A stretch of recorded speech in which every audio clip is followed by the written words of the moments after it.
Hello students, कैसे हैं आप लोग? सब बढ़िया। तो आज हम लोग क्या पढ़ने वाले हैं?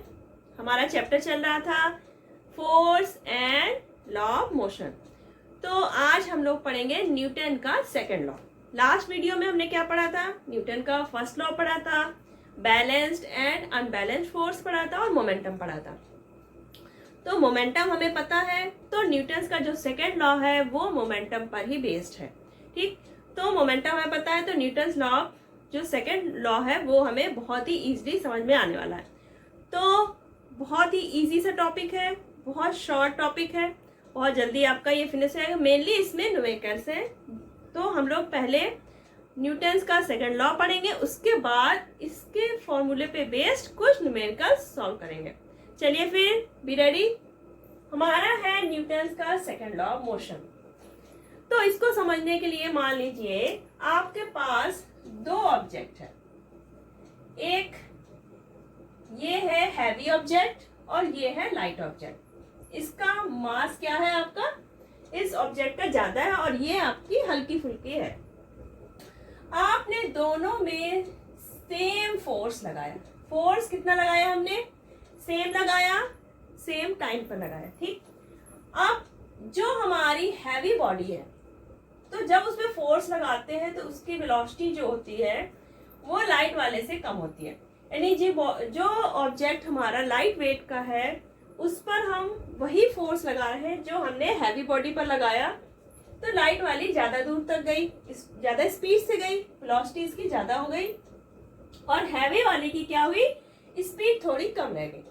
लेकिन सेम फोर्स लगाने के बावजूद वेलोसिटी तो हमारी लाइट वाली जो बॉडी है उसकी ज्यादा थी, लेकिन जो मोमेंटम चेंज हुआ वो दोनों का सेम था। तो ये जो न्यूटन का सेकंड लॉ है ये फोर्स और मोमेंटम के बीच का जो रिलेशन है वही डिफाइन करता है। तो जो न्यूटन का सेकंड लॉ है तो वो क्या है कि अगर किसी ऑब्जेक्ट पे हम फोर्स लगाते हैं तो वो जो फोर्स है वो किसके प्रोपोर्शनल है? Change in momentum. जो ऑब्जेक्ट के मोमेंटम में चेंज होता है वो प्रोपोर्शनल किसके है? जो फोर्स लगा है।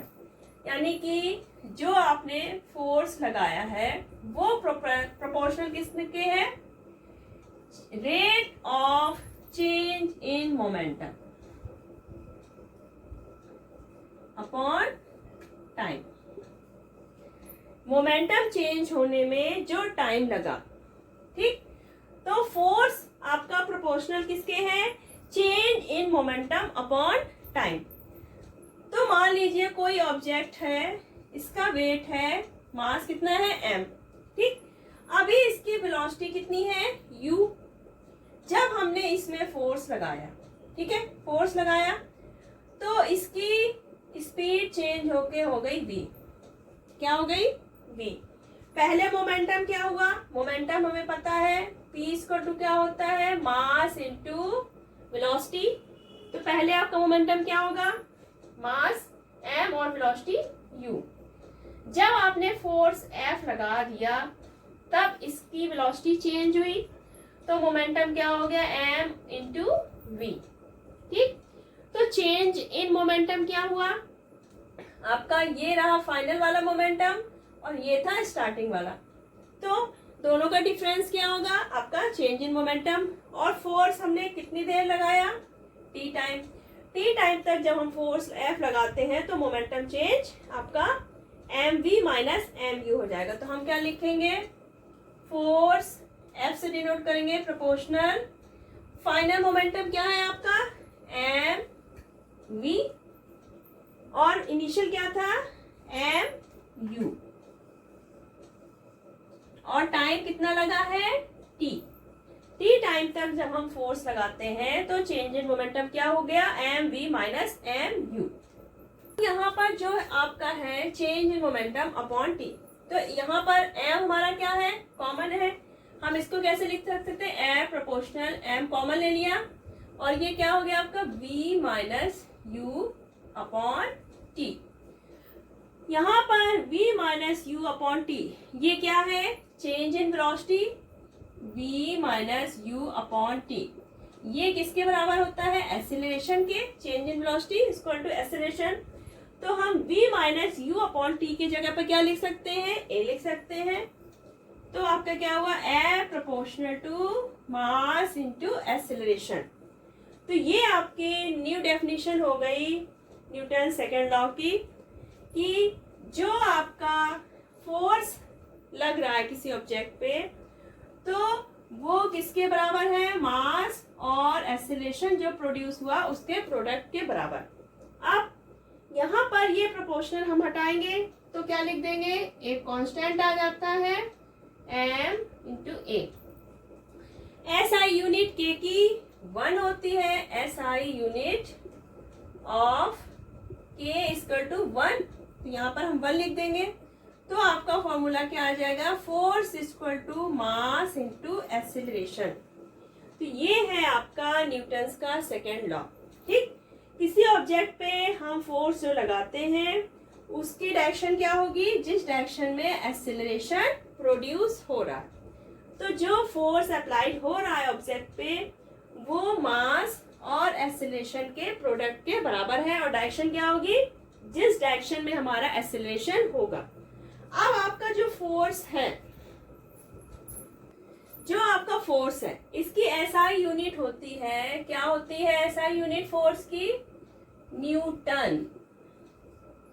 और F इक्वल टू है आपका मास इंटू एक्सीलरेशन। तो मास की SI यूनिट किलोग्राम, एक्सीलरेशन की क्या है? Metre per second square.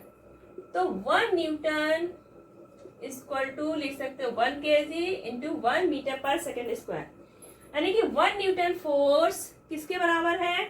अगर किसी 1 kg वेट पे लगाते हैं तो उस पे एक्सीलरेशन कितना प्रोड्यूस होगा? 1 मीटर पर सेकेंड स्क्वायर का। तो 1 newton equal to 1 kg into 1 metre per second square. आप इसको kg मीटर सेकेंड माइनस 2 भी लिख सकते हैं। तो ये हो गया आपका न्यूटन्स का सेकेंड लॉ। आप F equal to m a, इससे हम एक्सीलरेशन भी निकाल सकते हैं F अपॉन m। तो अगर किसी ऑब्जेक्ट का मास हम डबल करते हैं तो हमारा एक्सीलरेशन क्या हो जाएगा? हाफ। अगर हम मास को आधा करते हैं तो हमारा एक्सीलरेशन क्या हो जाएगा? डबल। तो अगर कोई ऑब्जेक्ट का मास कम है, लाइट वेट की है, तो उसमें एक्सीलरेशन ज्यादा प्रोड्यूस होगा। फोर्स सेम ही लगाएंगे लेकिन एक्सीलरेशन ज्यादा प्रोड्यूस होगा अगर वेट कम है। एक्सीलरेशन है ये पॉजिटिव भी हो सकता है और निगेटिव भी हो सकता है। ये डिपेंड करता है कि जो हमारा फोर्स लग रहा है वो किस डायरेक्शन में लग रहा है। अगर फोर्स उसी डायरेक्शन में लग रहा है जिस डायरेक्शन में ऑब्जेक्ट मूव कर रहा है तो हमारा एक्सीलरेशन क्या हो जाएगा? पॉजिटिव। और हमारा फोर्स भी क्या आएगा? पॉजिटिव। अगर हमारा फोर्स ऑब्जेक्ट जिस डायरेक्शन में मूव कर रहा है उसकी अपोजिट डायरेक्शन में अगर लगता है तो हमारा फोर्स भी निगेटिव आएगा और एक्सीलरेशन भी क्या आएगा? निगेटिव आएगा। न्यूटन्स का जो सेकेंड लॉ है इसके कुछ एप्लीकेशन, तो जो हमारा सेकेंड लॉ है इसके कुछ एप्लीकेशन कहाँ पर है? जैसे आपका है कैचिंग अ क्रिकेट बॉल। आपने देखा होगा जब फील्डर बॉल को क्या करता है? कैच करता है, तो अपने हाथ को क्या करता है? ऐसे नीचे तक झुका लेता है, वो ऊपर कभी ऐसे कैच नहीं करता। तो ऐसा क्यों करते हैं? बॉल हमारी क्या होती है? बहुत ज्यादा स्पीड से आ रही होती है, तो जब हाई स्पीड से आती है जैसे ही कैच करते हैं तो वेलोसिटी वहां पे क्या हो जाएगी? जीरो हो जाएगी, स्टॉप हो जाएगी। और मोमेंटम चेंज क्या हो जाएगा? M v minus u upon t. ये है आपका force equal to m v minus u upon t. तो जो चेंज इन मोमेंटम है, अगर चेंज, तो हमें पता है force equal to change in momentum upon t. तो अभी हमारी बॉल क्या है? बहुत तेज स्पीड से आ रही है, ठीक। उसके बाद क्या होगी? वेलोसिटी क्या हो जाएगी? फाइनल उसकी जीरो होगी। तो जो चेंज इन मोमेंटम है अगर हम उसका टाइम ड्यूरेशन बढ़ा देते हैं तो क्या होगा? जो फोर्स लगेगा फुटबॉल जब कैच, वो बॉल जब कैच करेगा प्लेयर, तो क्या होगा? उसके हाथों में फोर्स बॉल के जो अप्लाई करेगी वो क्या लगेगा? कम लगेगा। क्यों? क्योंकि टाइम बढ़ जाएगा। जब बॉल नीचे तक आएगी तो उसको थोड़ा टाइम मिल जाएगा जो मोमेंटम चेंज है। तो मोमेंटम जो चेंज हो रहा है वो क्या हो जाएगा, कम हो जाएगा। जब मोमेंटम चेंज कम होगा तो जो प्लेयर के हाथों पे जो फोर्स अप्लाई करेगी बॉल वो क्या होगा, कम होगा और उसको कम चोट लगेगी। तो मोमेंटम चेंज कम करने के लिए हमें टाइम बढ़ाना पड़ता है और उसके लिए क्या करते हैं, प्लेयर अपने हैंड्स को पीछे की तरफ खींच लेता है ताकि उसको थोड़ा टाइम मिल जाए और मोमेंटम चेंज थोड़ा क्या हो जाए, कम हो जाए। The case of high jump, जो एथलेटिक्स होते हैं तो वो जब जंप करते हैं हाई जंप तो क्या करते हैं, या तो उनको कुशन प्रोवाइड किया जाता है या फिर एक सैंड का हीप दिया जाता है। डायरेक्ट कभी फ्लोर पे वो जंप नहीं करते। फ्लोर पे अगर जंप करेंगे क्या होगा, मोमेंटम उनका उस समय क्या होगा, हाई हो गया और एकदम से क्या हुआ, जीरो। तो जो मोमेंटम चेंज का टाइम है वो कम होगा, तो जो चेंज इन मोमेंटम होगा क्या होगा, ज्यादा होगा। और जो फ्लोर उस पर फोर्स अप्लाई करेगी रोकने के लिए प्लेयर को, एथलेटिक्स को, तो क्या होगा, फोर्स ज्यादा लगेगा और वो बुरी तरह से इंजरी उनको हो जाएगी। इसलिए क्या किया जाता है, एक कुशन प्रोवाइड करते हैं या फिर सैंड का हीप, ताकि जब वो एथलेटिक जंप करता है तो उसको स्टॉप होने में थोड़ा टाइम ज्यादा हो जाए। जब टाइम बढ़ जाएगा तो चेंज इन मोमेंटम कम होगा और उस पर जो फोर्स अप्लाई करेगी फ्लोर वो क्या हो जाएगा, कम हो जाएगा और उसको कम इंजरी होती है। The use of seat belt in the car, अब कार में क्या होता है, सीट बेल्ट लगी होती है तो बाई चांस अगर कार अचानक से स्टॉप होती है तो कार तो स्टॉप हो गई लेकिन हम अचानक से आगे की तरफ नहीं गिरेंगे। सीट बेल्ट के कारण क्या होगा, हमें आगे तक पहुंचने में थोड़ा सा टाइम लगेगा। जब टाइम बढ़ जाएगा तो चेंज इन मोमेंटम क्या हो जाएगा, कम हो जाएगा और हमारे ऊपर जो फोर्स लगेगा ब्रेकिंग रोकने वाला वो क्या होगा, कम लगेगा और हम काफी इंजरी बच जाएंगे। तो अब हम लोग जो न्यूटन का सेकेंड लॉ है इस पे जो फॉर्मूला है आपका, force equal to mass into acceleration, इस पे बेस्ड हम लोग न्यूमेरिकल्स करेंगे। तो चलिए फिर हम लोग न्यूमेरिकल्स करते हैं। प्रॉब्लम है, आपको एक ऑब्जेक्ट दिया है जिसका मास है 6 kg, ठीक, तो उसमें कितना फोर्स लगाएं कि उसमें एक्सेलरेशन कितना प्रोड्यूस हो जाए, 4 मीटर पर सेकेंड स्क्वायर का। तो हम इसके लिए क्या करेंगे, हमें एक्सेलरेशन पता है, मास पता है, हम फोर्स कैलकुलेट कर लेंगे। F equal to M into A से फोर्स हमें कैलकुलेट करना है, मास हमें दिया है 6 kg, एक्सेलरेशन आपका है 4, तो ये कितना आ गया 24 Newton.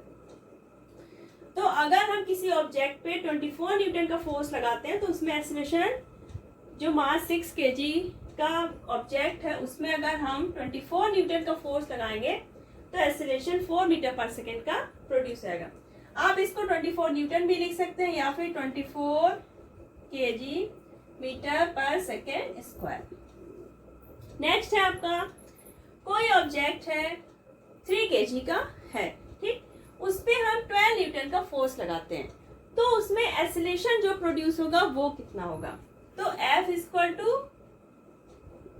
Mass into acceleration, acceleration equal to force upon mass. Force आपका है 12 न्यूटन, मास है आपका 3 kg, तो एक्सेलरेशन कितना आया आपका 4 मीटर पर सेकेंड स्क्वायर, ठीक। नेक्स्ट है आपका, कोई कार है वो 30 मीटर पर सेकेंड की स्पीड से जा रही है।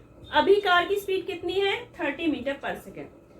आफ्टर 10 सेकेंड कार क्या हो जाती है, स्टॉप हो जाती है, यानी कि अब वो वेलोसिटी क्या हो गई उसकी 0।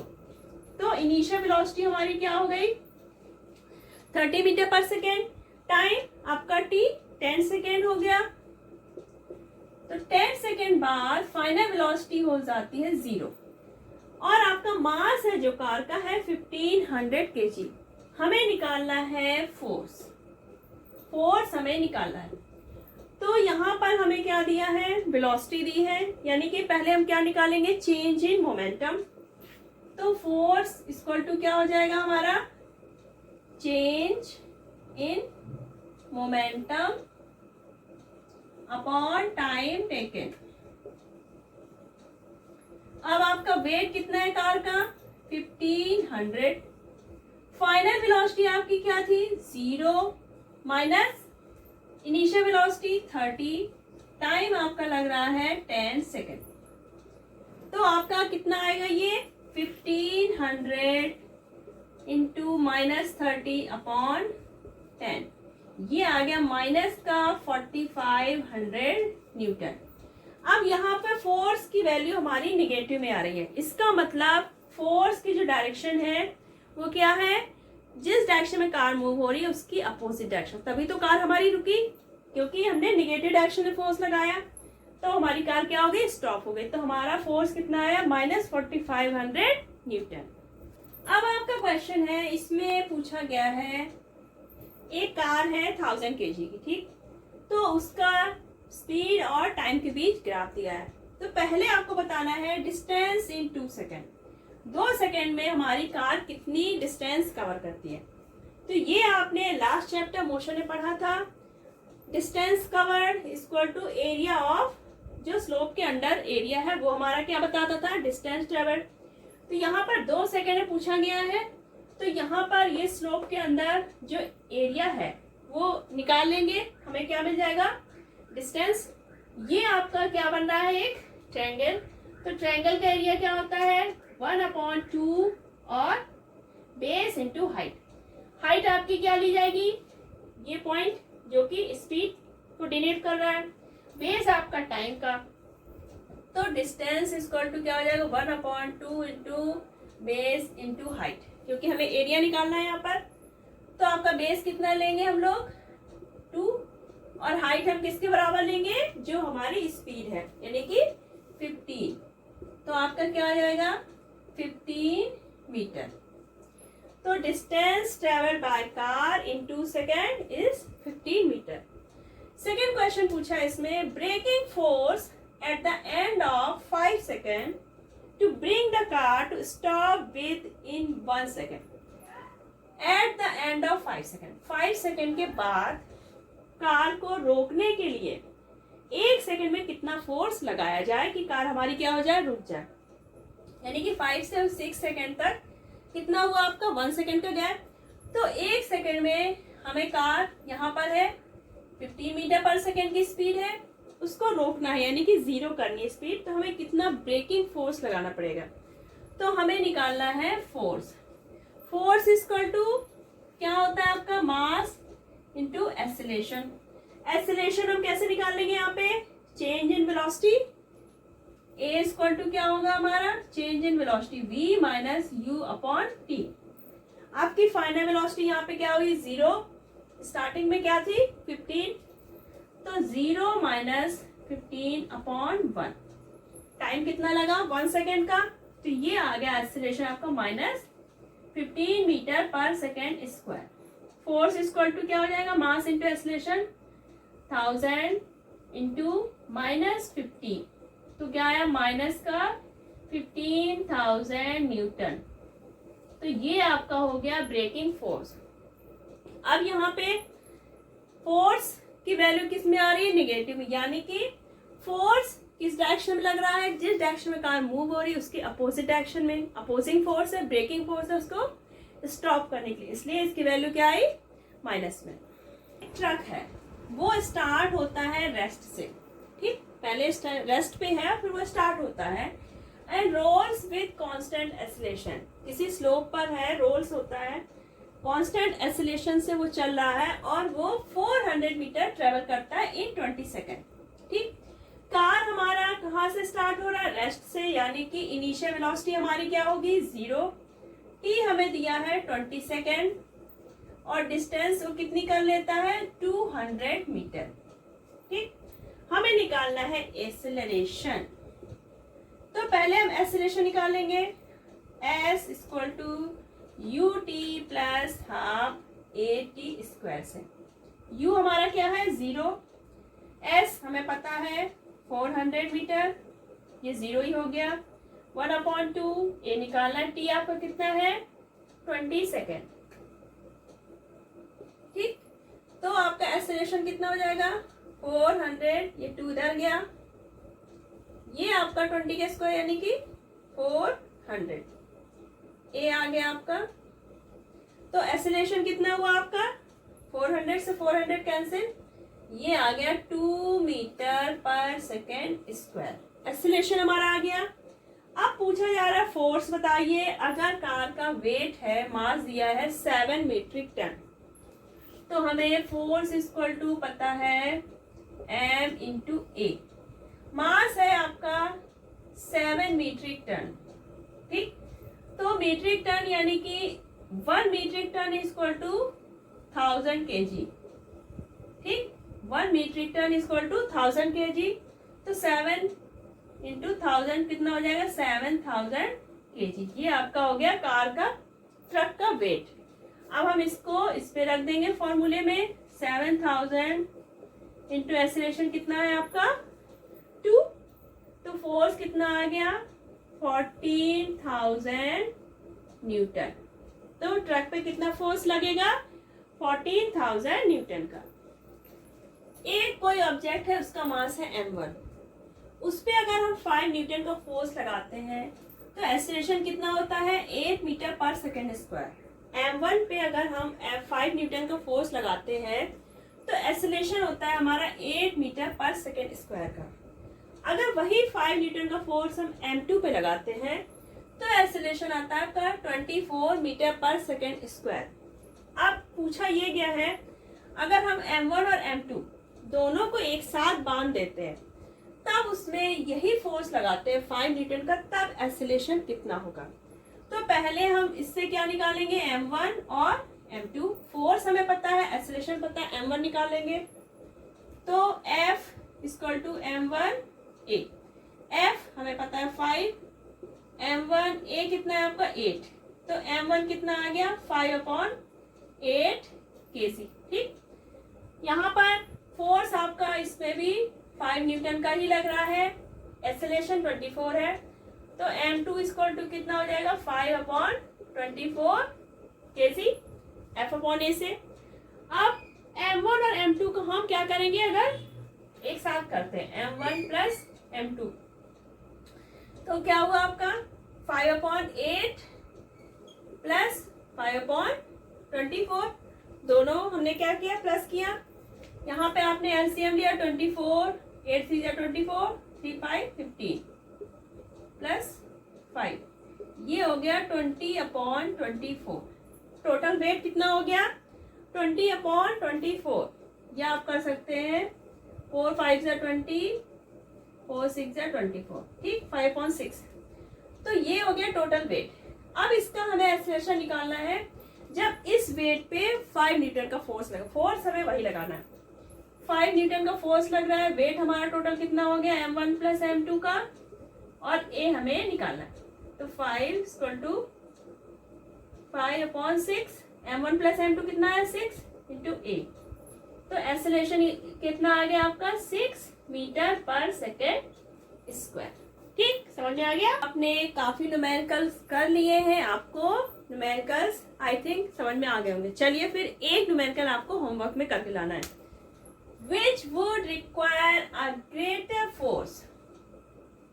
आपको दो ऑब्जेक्ट दिए हैं, एक्सेलरेशन दिया है दोनों का, आपको ये बताना है किस ऑब्जेक्ट में ज्यादा फोर्स लगेगा। एक ऑब्जेक्ट है accelerating a 10 gram mass at 5 metre per second square. एक ऑब्जेक्ट है 10 ग्राम का मास है उसका, उसको एक्सेलरेट करना है हमें 5 मीटर पर सेकेंड स्क्वायर से। तो उस पे फोर्स जो हमें लगाएगा वो ज्यादा होगा, या फिर 20 ग्राम मास को एक्सेलरेट करना है 2 मीटर पर सेकेंड स्क्वायर से। दो ऑब्जेक्ट दिए हैं, दोनों का मास दिया है, दोनों का एक्सेलरेशन दिया है। तो हमें ये बताना है कि दोनों में से किस ऑब्जेक्ट को जो एक्सेलरेशन दिया है तो कितना फोर्स लगेगा, किसमें ज्यादा लगेगा। दोनों ऑब्जेक्ट में से किसमें हमें ज्यादा फोर्स निकालना होगा, ठीक। तो हम दोनों का फोर्स निकाल लेंगे, कंपेयर कर लेंगे, हमें पता चल जाएगा किसमें ज्यादा फोर्स लग रहा है। मास दिया है, एक्सेलरेशन दिया है, फॉर्मूला आपको पता है। बस एक पॉइंट रिमेम्बर रखिएगा, आपको जो मास लेना है वो हम क्या लेते हैं केजी में, तो यहाँ पे ग्राम में दिया तो उसको कन्वर्ट करना मत भूलिएगा, ठीक। तो आज आपका न्यूटन्स का सेकेंड लॉ कंप्लीट हो गया है, उस पर बेस सारे न्यूमेरिकल्स भी हो गए। तो आई थिंक इसमें आपको कोई प्रॉब्लम नहीं हुई होगी। अगर कुछ होती है तो आप कमेंट सेक्शन में लिख दीजिए। नेक्स्ट वीडियो में हम लोग न्यूटन्स का थर्ड लॉ पढ़ेंगे और कंजर्वेशन ऑफ मोमेंटम। इस चैप्टर में बस इतना ही है और उसके बेस्ड क्वेश्चंस होंगे। तब तक अपना ख्याल रखिएगा। Bye bye.